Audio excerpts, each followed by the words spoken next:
YouTube is a game, and I just found the advantage. After 9 years on YouTube, I can definitively say that the algorithm has been built like a game. It has rules, it has strategy, and it has character evolution. But like any good game, with the right knowledge, it can also be manipulated easily. Let me show you what I mean. Have you ever seen anyone counting cards in Las Vegas? Yeah, me neither. But last year, I spoke with a card counter who is actually one of the guys they made the movie 21 after. Remember that movie with Kevin Spacey? Are we even allowed to say Kevin Spacey's name anymore?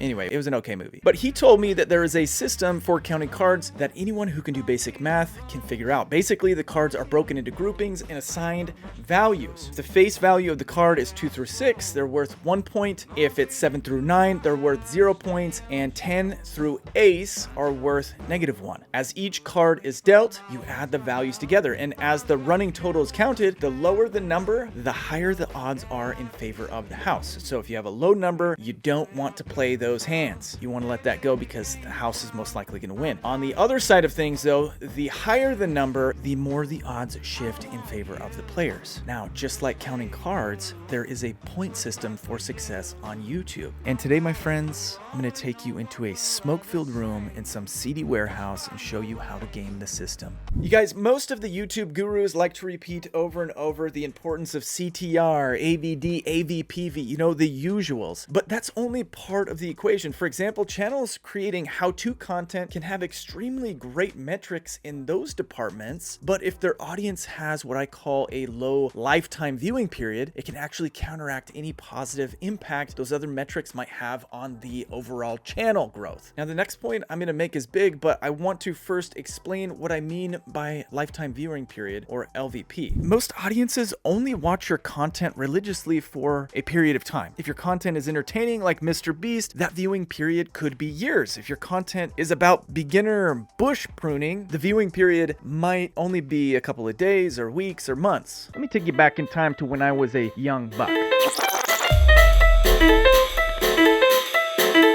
Watch it, Nikki. I ain't that old. Whatever you say. So before I dropped out of college to get into entrepreneurship, I went to Boise State University. I was a huge fan of their football team, and they were winning a lot. My wife and I religiously watched their games, and then they started losing, and I stopped watching. Hey, listen, what can I say? I'm an empath, and I can't take that kind of negativity in my life. Sorry, bye-bye. Just like I was a fair weather friend to the Boise State University football team, sorry boys, YouTube subs are also fair weather friends. And if you're sitting there watching this right now, about to lay into me in the comments saying, I would never do that to you. I would never do that to you, Uncle Raph. I would never do that to you, Uncle Rafidi. I want you to think for a second about all the channels that you used to watch. Some of you guys even complain about them in the comments on my stuff. I'm under no illusion that someday you're going to be on to the next guy who's talking about YouTube, complaining about old Rafidi. Hey, listen, it's all good. It's all part of the game. I totally get it. The determining factor for LVP is what I call your personal brand score. Are you weaving your personality into your content, or are you simply sharing information? Simply sharing information will result in a low LVP because there's no connection to you. But if you establish a connection to your audience and have a strong, unique value proposition, you give them a reason to come back despite the information. If you're a basic bush pruner, but you prune the bushes in the nude while having conversations with a talking parrot that's balancing on your shoulder, you're probably lacking some social skills, first of all, and you might get yourself arrested. But you will build an audience that wants to come back because it's interesting. If you just give information, you'll build an audience that disengages after a short period of time because they have nothing to come back for other than the information. And if the information isn't relevant to them at that period of time, then they're not going to be interested in watching you. Think about it this way. If somebody comes to your channel because you're helping them solve a problem, how often do they have problems that they need your solutions to? Not very often. So you have to give them a reason to keep coming back. These types of how-to channels that are information only might get a lot of subs, but your average view count will be low down there. So let's score this real quick. The basic CTR, AVD, and AVPV, if they're strong, get a +1. If they're average, they get a 0. And if they're weak, they get a -1. If your LVP is strong, you get a +1. If it's average, you get a 0. And if it's weak, you get a -1. How do you determine LVP? The way that I recommend is to look at your engagement chart on each video. If your ratio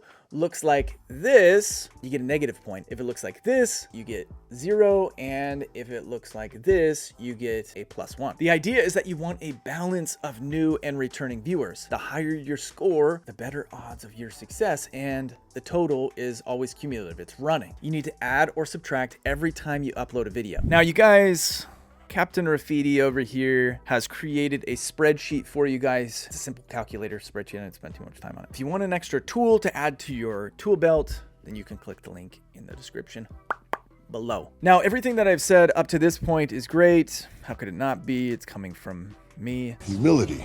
But there's another major puzzle piece that you need to pay attention to if you want to game the system. And honestly, you guys, this might be the most important for long-term success. It is called the vertical wear rate. Let me show you what this means. Once again, you guys, this is my old YouTube channel. And as you can see, like if you sort my videos by most popular, you can see that there are different content verticals. So I have the emergency pool rescue training drills. Here's one right here, 24 million. Here's one right here, 9.3 million. I have another emergency training right here. It's got 2 million. I have retainers.